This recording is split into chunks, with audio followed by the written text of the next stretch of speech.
नमस्कार, मैं हूं दिबांजलि मोइत्रा।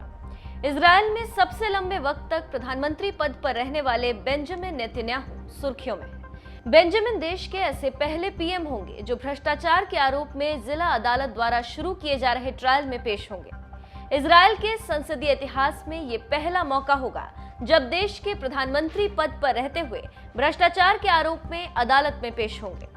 इजरायली मीडिया की माने तो रविवार को अपने सुरक्षा गार्डों से घिरे बेंजामिन यरूशलेम की अदालती प्रक्रिया के लिए तैयार है। जानकारों का कहना है कि अदालती प्रक्रिया उनके राजनीतिक करियर को नुकसान पहुंचा सकता है। इजरायल में एक ऐसे नेता का भविष्य दांव पर लगा है जिसने कभी बैलेट बॉक्स में मात नहीं खाई।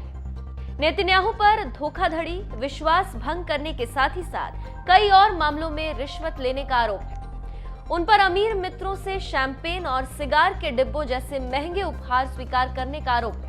उनके परिवार के अनुकूल समाचार कवरेज के बदले मीडिया मुगल्स के पक्ष में पेशकश करने का आरोप है। सबसे गंभीर मामला एक प्रमुख टेलीकॉम कंपनी का है। आरोप है कि इस कंपनी से बेंजामिन ने करोड़ों डॉलर का मुनाफा कमाया। यहाँ पर एक बात आपको बताते चलें कि इजरायल में 17 मई 2020 को प्रधानमंत्री बेंजामिन नेतन्याहू के नेतृत्व में नई सरकार ने शपथ ली थी। इजरायल में एक साल में हुए 3 चुनाव के बाद बेंजामिन नेतन्याहू ने गठबंधन सरकार में प्रधानमंत्री पद की शपथ ली। इसके साथ ही देश में 500 दिनों से जारी राजनीतिक संकट खत्म हो गया था। एक के बाद एक हुए 3 चुनावों में देश में किसी पार्टी को स्पष्ट बहुमत नहीं मिला। बेंजामिन नेतन्याहू ने जुलाई 2019 में डेविड बेन गुरियन को पीछे छोड़ते हुए इजरायल के सबसे ज्यादा समय तक प्रधानमंत्री रहने की उपलब्धि हासिल की थी। बेंजामिन नेतन्याहू 1996 में पहली बार इजरायल के प्रधानमंत्री बने थे।